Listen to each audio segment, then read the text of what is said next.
গতকালকেও 29শে রমাদান একজন পীর সাহেব তার 7 জন মুসল্লি নিয়ে চাঁদপুরে ঈদের নামাজ পড়ছে।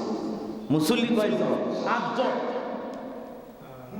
পীর সাহেব দরবার করছে, বলতেছেন আজকেই চাঁদ উঠুক আর না উঠুক, আজকেই। এই কথা বইলা পীর সাহেব তার 7 জন মুসল্লিকে নিয়ে ঈদ উদযাপন করল। আস্তাগফিরুল্লাহ, নাউযুবিল্লাহ। মানুষ কতটা মূর্খ হলে, জ্ঞানহীন হলে, ভিতরে কতটা বুদ্ধি জ্ঞান আছে এটা দেখলে বোঝা যায়। আবার উনি হুজুর মানুষ, পীর সাহেব, বলা যাবে না, বড় বড় আল্লাহ আল্লাহ মনে হয়, ভণ্ডামি করার জায়গা পায় না। এরা আল্লাহ আল্লাহ না ভণ্ড? 7 জন মুসল্লি নিয়ে ঈদের নামাজ, তাও আবার প্রত্যেকটা চ্যানেলে প্রচার করা হচ্ছে যে 29শে রমাদানে ঈদ করলেন চাঁদপুরে পীর সাহেব 7 জন মুসল্লি নিয়ে ঈদের বিশাল জামাত।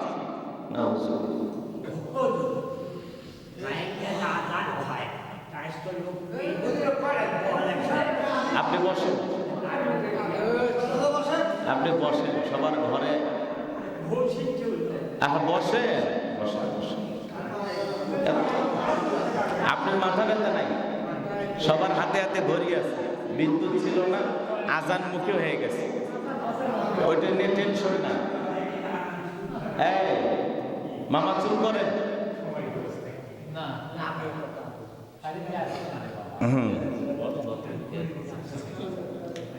আচ্ছা ঠিক আছে, বিদ্যুৎ ছিল না এই জন্য আজান মুখে হয়ে গেছে, এটা আবার নতুন করে বলার দরকার নেই। মানুষ সময়ের জ্ঞান আছে, আজকে পরীক্ষা হয়ে যাবে আসলে কি অবস্থা, তাই না? কথা বলতে চাচ্ছিলাম, এরকম কিছু মানুষ আছে যারা ধর্মটাকে ব্যবহার করে ইসলামকে হাসির পাত্র বানানোর জন্য, কিছু মানুষ এই ধরনের এজেন্ডা বাস্তবায়ন করার জন্য এই ধরনের নিজের মন গড়া কিছু মানুষের উপরে চাপায়া দেয়। তো এদেরকে অনুসরণ করা যাবে না, সে যত বড় বিশ্বাস হোক। অন্ধ অনুসরণ কখনো ভালো কিছু বয়ে আনতে পারে না। রোজার নিয়মটা কি? আমরা চাঁদ দেখে রমাদান শুরু করব, আমরা আবার চাঁদ দেখে রোজা ছেড়ে দেব। তো চাঁদ ওঠেই নাই, সৌদি আরব চাঁদ খুঁজে পাইতেছে না। ওনারাও 30শে রমাদান, আজকে গতকালকে 30শে রমাদান পরিপূর্ণ হয়ে গেছে, আজকে তারা ঈদ উদযাপন করতেছে। আলহামদুলিল্লাহ, আজকে আমাদের 30 রোজা পরিপূর্ণ হবে। 30টি রমাদান পালন করার পরে আগামী শনিবার আমরা পবিত্র ঈদ উল ফিতর উদযাপন করবো ইনশাআল্লাহ। কিন্তু পীর সাহেব কেমনি বৃহস্পতিবার ঈদ উদযাপন করলো 7 জন মুসল্লি নিয়ে? এ ধরনের মানুষদেরকে বাধা দিতে হবে এবং তাদেরকে জিজ্ঞাসাবাদের আওতায় নিয়ে আসতে হবে যে আপনারা এগুলো কেন জনমনে বিভ্রান্তি সৃষ্টি করতেছেন, ধর্মটাকে কেন ব্যবহার করতেছেন? ধর্ম তো আপনার মন গড়া অনুযায়ী চলবে না। ধর্মের নির্দিষ্ট কিছু নিয়ম নীতি আছে। কোরআন সুন্নাহর বহির্ভূত কোনো কর্মকাণ্ড এদেশে আমরা করতে দেব না। আমরা সবাই এটাকে প্রতিহত করতে হবে, প্রতিবাদ করতে হবে যে কিসের ভণ্ডামি?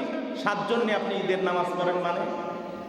এটাকে প্রতিহত করতে হবে। তাছাড়া এগুলো দিন দিন আরো বৃদ্ধি পাবে যদি আমরা প্রতিবাদ না করি। তো আল্লাহ পাক আমাদের সবাইকে হেদায়েত দান করুন, জোরে বলুন আমিন। আমরা 30টি রমাদান পেয়ে খুশি না বেজা?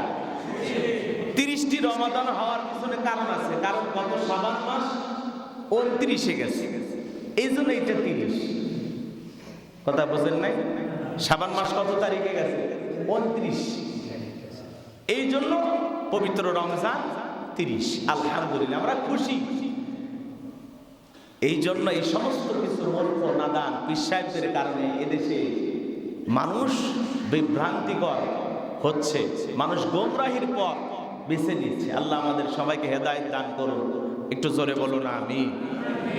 এখন রমজান আমাদের মাঝ থেকে বিদায় নেবে। আমি গত জুমায় আলোচনা করছিলাম, মনে করেছিলাম যে এটাই হয়তো শেষ জুমা হতে পারে।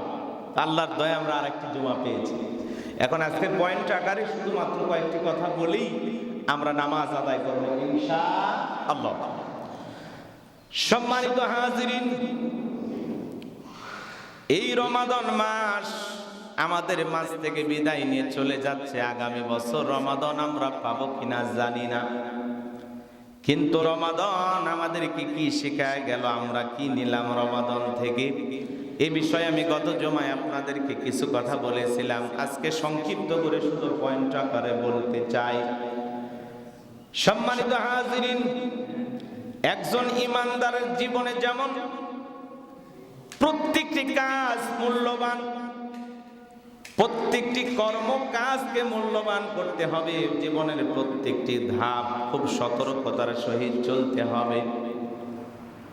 রমজানের কম বেশি সকলে মুসলমান হিসাবে নিজের আত্মশুদ্ধির পাশাপাশি তাকওয়ার জীবন যাপনের চেষ্টা করে থাকি, কিন্তু রমাদান মাস যখন বিদায় নাই, আমাদের আত্মশুদ্ধির এবং তাকওয়ার প্রশিক্ষণ আমাদের জীবনে কোনো কাজে আসে না। এটা হারিয়ে ফেলে দেই, এটা আমাদের জীবন থেকে হারিয়ে যায়। কাজে আসুন, রমজান একজন মুমিনের করণীয় কি, এই রমজান আপনাকে আমাকে কি দিয়ে গেল, জীবন যাপন আমাদের কেমন হওয়া উচিত, রমজান চলে যাবে এর পরের জীবনটা কেমন হবে, কয়েকটা পয়েন্ট নিয়ে আমি আপনাদের সামনে কথা বলতে চাই। এক নাম্বার হলো, রমজান আপনাকে আমাকে দিতে আসছেন তাকওয়া, নেক আমলের ধারাবাহিকতা। এই রমজান আপনাকে আমাকে শিখাইতে আসছেন তাকওয়া, আল্লাহর ভয়।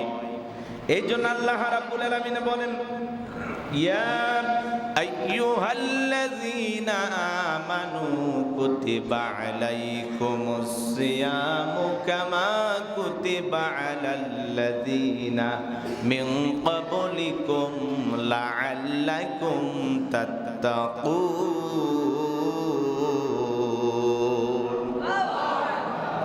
আল্লাহ রাব্বুল আলামিন বলেন, হে মুমিনগণ, তোমাদের জন্য রোজাকে ফরজ করে দেওয়া হয়েছে, যেমন তোমাদের পূর্ববর্তী যারা পৃথিবীর জমিনে আগমন করেছিল তাদের উপরেও সিয়ামকে ফরজ করে দেওয়া হয়েছে।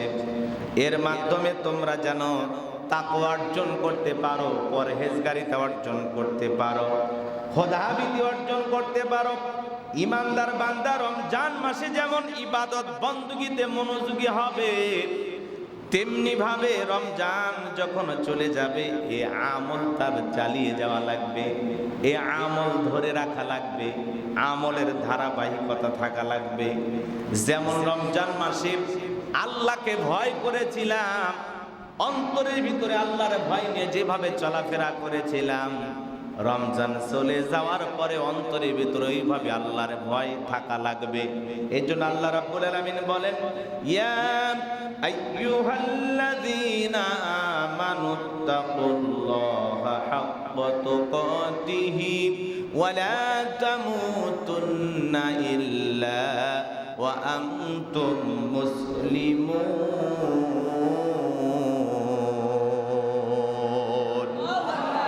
হে ইমানদারগণ, তোমরা আল্লাহকে যথাযথভাবে ভয় করো, যেভাবে ভয় করা উচিত যথাযথভাবে আল্লাহকে ভয় করো। আর তোমরা মুসলিম না হয়ে মৃত্যুবরণ করিও না। সব সময় অন্তরে আল্লাহর ভয় থাকতে হবে। তাকওয়ার চর্চা কেবলমাত্র শুধু রমজান মাসেই নয়, পুরোটা 11 মাস আপনাকে আমাকে এইভাবে চলা লাগবে। তাকওয়া মানে আল্লাহর ভয়। রমজান আপনাকে আমাকে যেটা শিখাইতে আসছে, এটা আপনাকে আমাকে আমি তো এইভাবে আমল করে যাওয়া লাগবে। তাকওয়ার চর্চা, আমলের ধারাবাহিকতা এটা ধরে রাখতে হবে। রমজান চলে গেল, আমাদের ইবাদত যেন বন্ধ না হয়, এটার চর্চা চালিয়ে যেতে হবে। রমজান মাসে যেভাবে আল্লাহর ভয়ে মসজিদমুখী হয়েছি, আল্লাহর ভয়ে সিয়াম পালন করেছি, আল্লাহর ভয়ে 5 ওয়াক্ত সালাত আদায় করেছি, আল্লাহর ভয়ে আমরা সব সময় গুনাহ থেকে নিজেকে বাঁচানোর চেষ্টা করেছি। এই বিষয়গুলো আমাদের ভিতরে ছিল। তাকওয়ার চর্চা ছিল, আত্মশুদ্ধির একটা প্রতিযোগিতা ছিল, যে রমজান আপনাকে আমাকে পরিবর্তন করাইতে আসছে। রমজানে আলহামদুলিল্লাহ মুসল্লি বৃদ্ধি পায়, রমজানে আলহামদুলিল্লাহ মানুষের আমল বৃদ্ধি পায়, রমজানে আলহামদুলিল্লাহ মানুষের আল্লাহর প্রতি যে একটা মহাব্বত, দরদ, ভালোবাসা, এটা বাইরে যায়। কাদের বেড়ে যায়? যারা মুমিন, যারা ইমানদার, যারা নেককার, যাদের অন্তরে আল্লাহর ভয় আছে, খোদাভীতি আছে।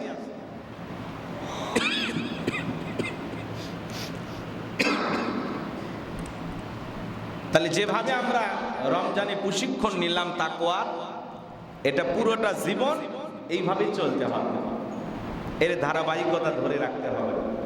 রমজানের পরে আমরা যেন তাকওয়ার উপরে অবিচল অটল থাকতে পারি।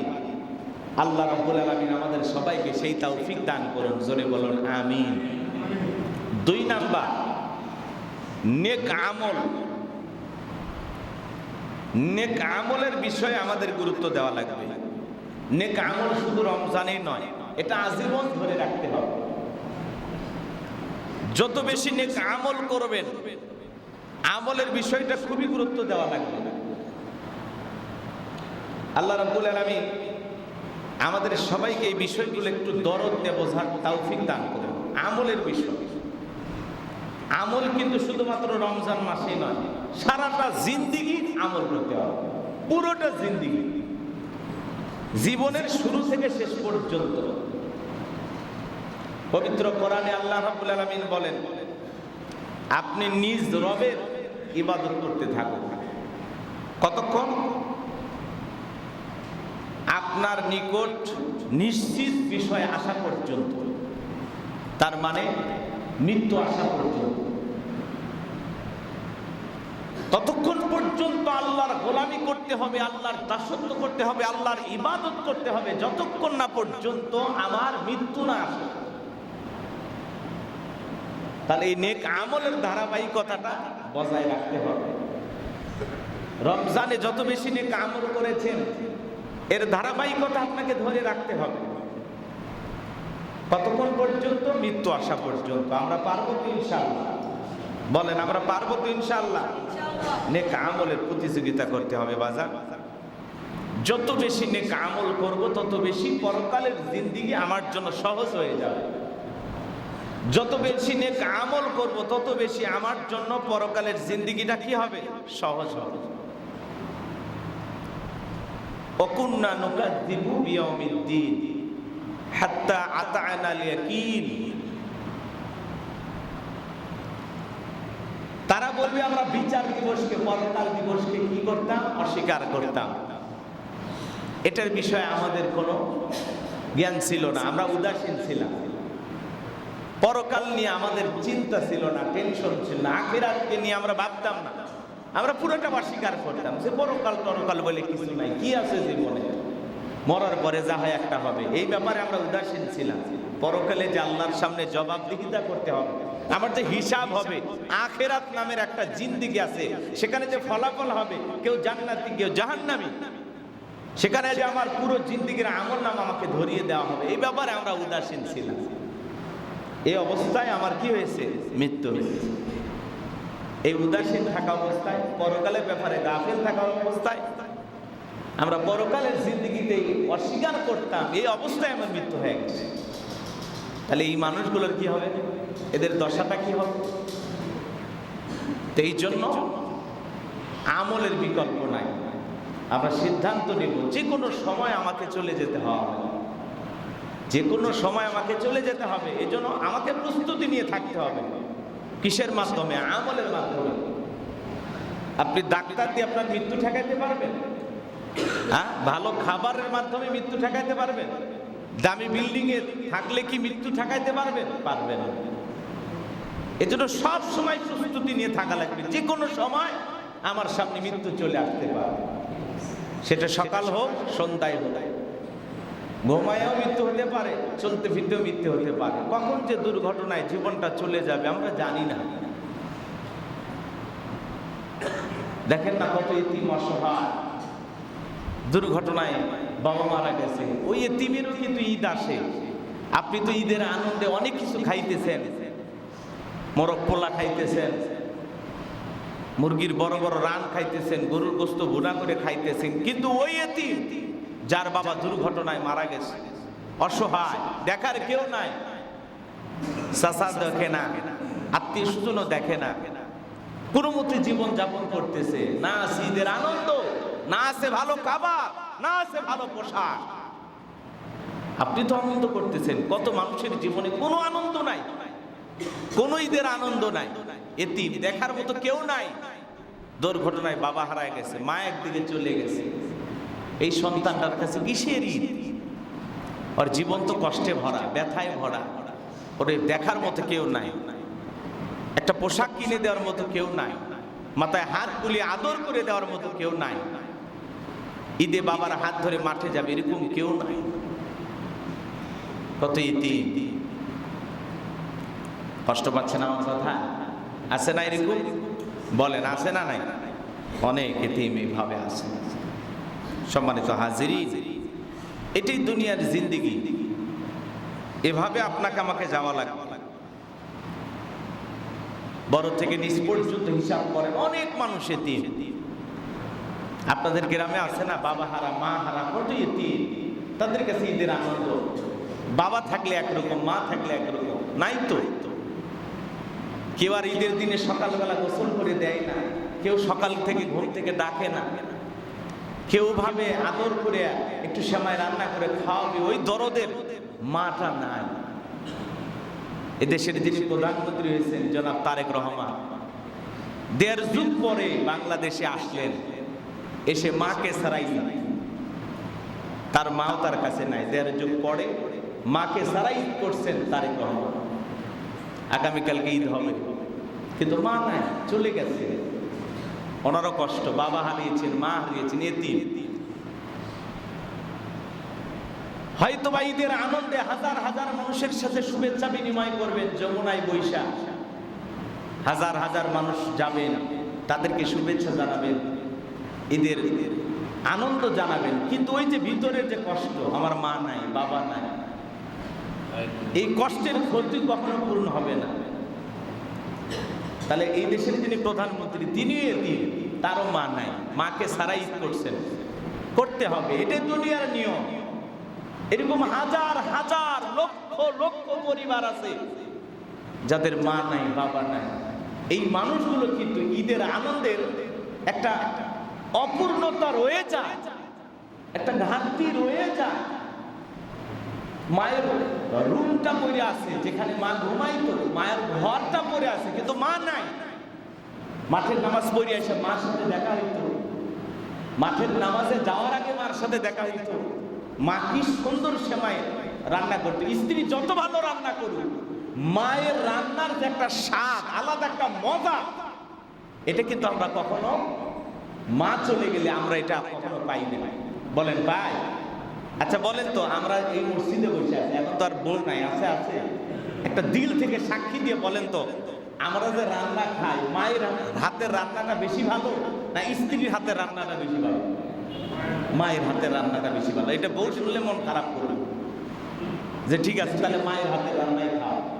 কিন্তু ওই যে ছোটবেলা থেকে, শিশুকাল থেকে খেয়ে আসছি, মায়ের হাতের যে রান্না, মা যেটাই রান্না করো ভালো লাগে, মজা লাগে, স্বাদ লাগে। মায়ের কোনো তুলনা হয় না, বাবার কোনো তুলনা হয় না। বাবা নিজে নতুন পোশাক না নিয়ে সন্তানকে ঈদের নতুন জামা কিনে দিয়েছে।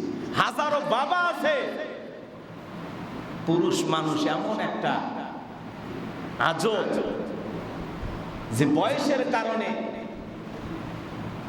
পুরুষ মানুষ তার ঈদের আনন্দটাও বিক্রি করে দেয় পরিবারের জন্য। স্ত্রীর মার্কেটের টেনশন আছে, সন্তানদের কেনাকাটার টেনশন আছে, তাদের কিনে দিতে দিতে নিজে যে একটা লুঙ্গি কিনবে, ভালো একটা শার্ট কিনবে, পাঞ্জাবি কিনবে, এরকম টাকা পুরুষের হাতে থাকে না। এর নাম হলো পুরুষ মানুষ। আপনার স্ত্রী, আমার স্ত্রী 2-3 হাজার টাকাতে স্যান্ডেল কিনতেছে,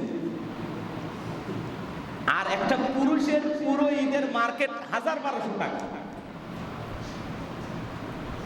এই হলো পুরুষ। পুরুষ তার জীবনের সমস্ত কিছু বিক্রি করে দেয়, তার আনন্দ, তার হাসি,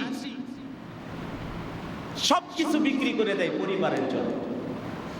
যে আমার আনন্দ আনন্দ না, আমার স্ত্রী ভালো থাক, আমার সন্তান ভালো থাক, তাদের কিনে দিতে দিতে এক সময় নিজের কেনার মতো আর পুরুষের কাছে টাকা থাকে না। এর নাম হলো পুরুষ মানুষ। তো সম্মানিত হাজিরিন, আমি যে কথা বলতে চাচ্ছিলাম, এরকম হাজারো পরিবার আছে যাদের কাছে ঈদটা আনন্দের হইলেও ওই যে মা ছাড়া বাবা ছাড়া ঈদের আনন্দটা আর মজা লাগে না। কেউ আর মিষ্টি করে সুন্দর করে খোকা বলে আদর করে নামটা ধরে ডাকবে। সম্মানিত হাজিরিন, যে কথা বলতে চাচ্ছিলাম গভীর মনোযোগ দিয়ে কথাগুলো শুনে যান। তাহলে 2 নাম্বার বিষয়টা হলো নেক আমলের বিষয় আমাদের গুরুত্ব দেওয়া লাগবে। 3 নাম্বার কোরআন তেলাওয়াত। আমরা যেভাবে কোরআনের প্রতি মহাব্বত ভালোবাসা দেখায় রমজান মাসে কোরআন তেলাওয়াত করলাম, যারা কোরআন পড়তে পারে অধিকাংশ মানুষ কিন্তু রমজানে 2-4 পৃষ্ঠা হইলেও 2-4 পারা হইলেও তেলাওয়াত করছি না। যারা কোরআন পড়তে পারেন বলেন তো, রমজান মাসে আমরা কোরআন নিয়ে বসি নাই, তেলাওয়াত করছি না? তাহলে রমজানে যে কোরআনের প্রতি একটা মহাব্বত ভালোবাসা দেখাইলাম, যেই মাস এমন একটি মাস যে মাসে আল্লাহ কোরআন নাজিল করেছেন, শাহরু রমাদান আল্লাযী উনজিলা ফীহিল কোরআন, এই মাসে আল্লাহ তাআলা কোরআন নাজিল করেছেন। বিদায় রমজান মাসে অন্যান্য মাসের তুলনায় কোরআনের প্রতি মহাব্বত ভালোবাসা, তেলাওয়াতের প্রতি একটা মনোযোগ আমাদের তৈরি হয়ে যায়। এটা ধরে রাখতে হবে। শুধু রমজানে নয়, বাকি 11 মাসও কোরআন তেলাওয়াত করতে হবে। কোরআনের সাথে আমাদের সম্পর্ক ঠিক রাখা লাগবে। রাখবো তো ইনশাআল্লাহ? বলেন, রাখবো তো ইনশাআল্লাহ? 4 নাম্বার যে বিষয়টা আমরা গুরুত্ব দেব, 5 ওয়াক্ত নামাজ, সালাতের প্রতি যত্নবান হওয়া। সালাতকে গুরুত্ব দিতে হবে।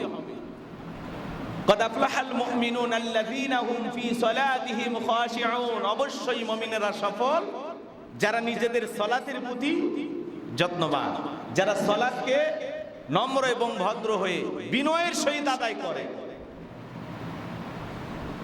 সালাতের গুরুত্ব দিতে হবে, খুব মনোযোগ দিয়ে সালাত আদায় করতে হবে। সালাতকে আমরা কখনো অবহেলা করব না ইনশাআল্লাহ।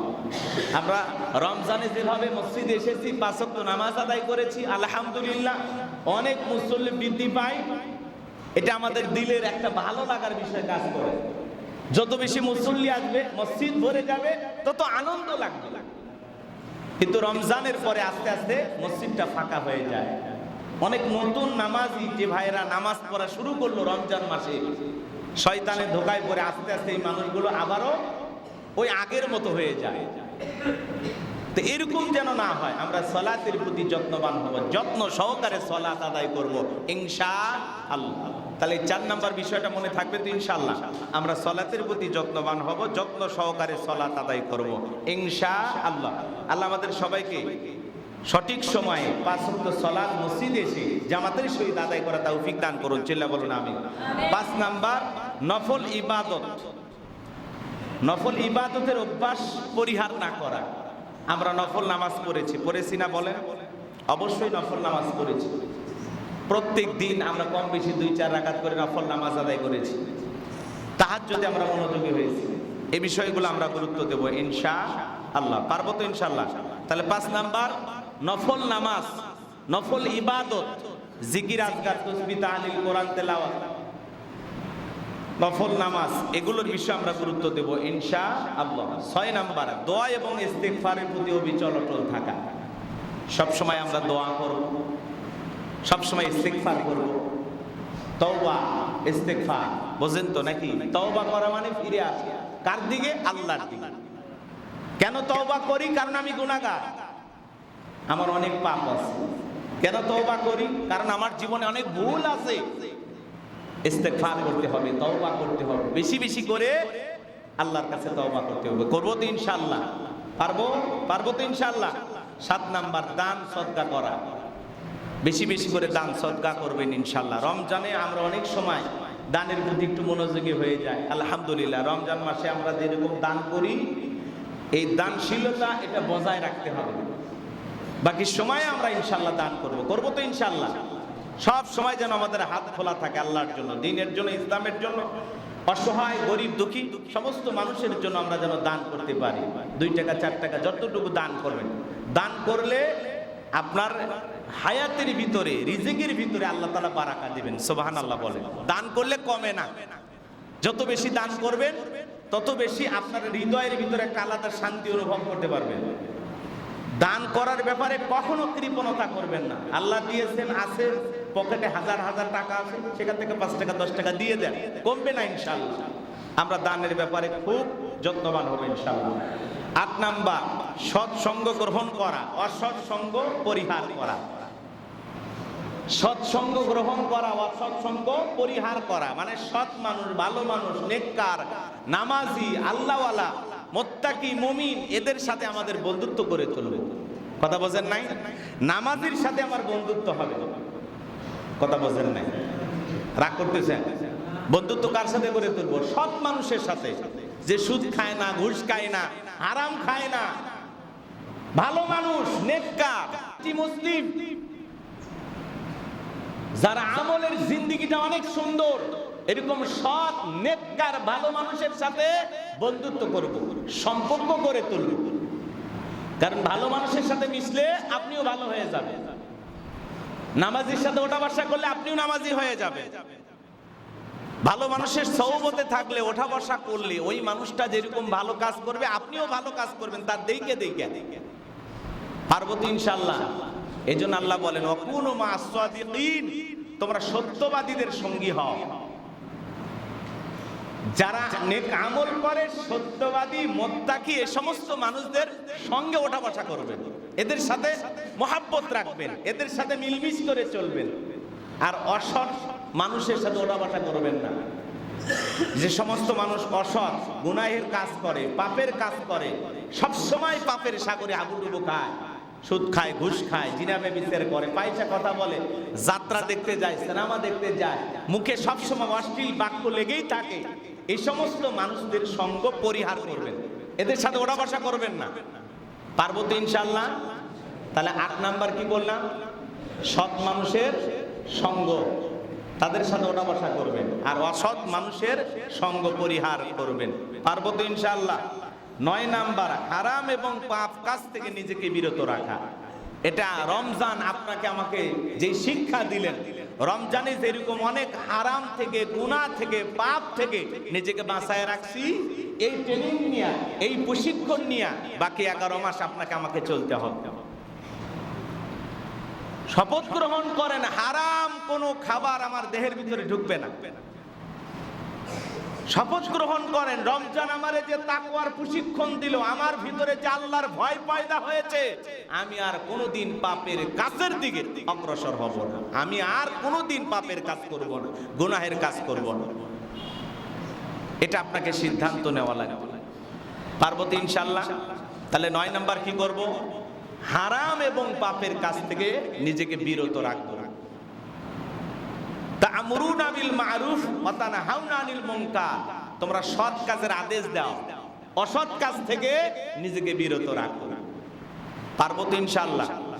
ভালো কাজ যেখানে আমরা থাকবো সেখানে, আর খারাপ কাজ যেখানে আমরা নাই সেখানে।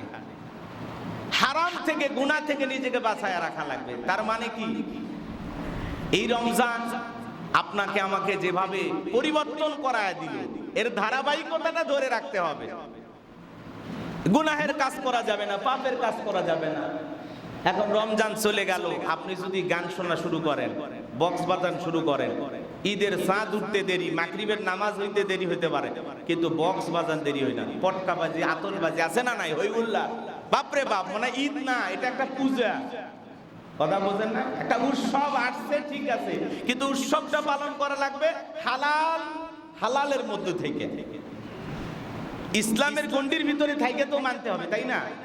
কোন হুজুর বলছে পটকা কিনে ফুটান, কথা কয় না কেন? কিন্তু আমাদের গ্রাম অঞ্চলে আছে না, পটকা ফুটান আছে, আতশবাজি আছে। আবার দেখবেন কারো বাড়িতে টেলিভিশন থাকলে বা একটা বক্স টক্স কেনা থাকলে ও সন্ধ্যার পর থেকে গান শুরু করে দিয়েছে। তাহলে একটি মাস আপনি ইবাদত করলেন, আমল করলেন, এই মোড়ে মোড়ে চাঁদ ওঠার পরে বক্স বাজানোর জন্য? শহর অঞ্চলে এগুলো বেশি হয়, কথা বলেন না কেন? শহর অঞ্চলে বেশি হয় না? একটা বক্সের আওয়াজ, ওই ধার দিয়ে দুর্বল, যাদের হাতের সমস্যা আছে, ওই মানুষ যদি যায়, ওই বক্সের আওয়াজ ওই জায়গায় পরেই মরিয়ে দেবে, এত মাটি কাঁপানে আওয়াজ। আস্তাগফিরুল্লাহ, নাউযুবিল্লাহ। কিছুদিন আগেই যেই জমিনে বান্দা সিজদা দিল, মসজিদে মসজিদে মুসল্লি বেড়ে গেল, আল্লাহর ভয়ে রমজান মাসের রোজা রাখলো, তারাবি পড়লো, যারা সাধনা করলো সিয়াম এবং কিয়াম, একটি মাস ইবাদত করলো আল্লাহর সন্তুষ্টি অর্জনের জন্য, আল্লাহকে খুশি করার জন্য, সেই রোজাদার, সেই মুসলমানের দেশে যখন চাঁদ ওঠার পরে মোড়ে মোড়ে বক্সে বাজে, গানের আওয়াজ হয়, হইহুল্লার হয়, পটকাবাজি আতশবাজি হয়, ছেলে মেয়ের অবাধ মেলামেশা হয়, তখন এটা আমাদের কাছে কষ্ট লাগে। মনে হয় এক মাস পরে শয়তান নতুন করে ছাড়া পাইছে। এদের শয়তানি ওই শয়তানের কাছে ফেল। শয়তান বলতেছে আমার বন্ধ রাখলে কি হবে, চাঁদ তো উঠে গেছে, এখন গান শুরু করে দাও। এগুলো যেন না হয়, আমরা হারাম কাজ থেকে নিজেকে বিরত রাখবো ইনশাআল্লাহ। আত্মসংগঠন এবং নেক আমলের ধারাবাহিকতা ঠিক রাখা লাগবে ইনশাআল্লাহ। আত্মসমালোচনা, নিজের আত্মশুদ্ধির জন্য যে রমজান আমাদেরকে আল্লাহ দিয়েছেন, নিজের আত্মসমালোচনা, আমার ভিতরে কি কি ত্রুটি, আমার ভিতরে কি কি সমস্যা, এগুলো তালাশ করতে হবে।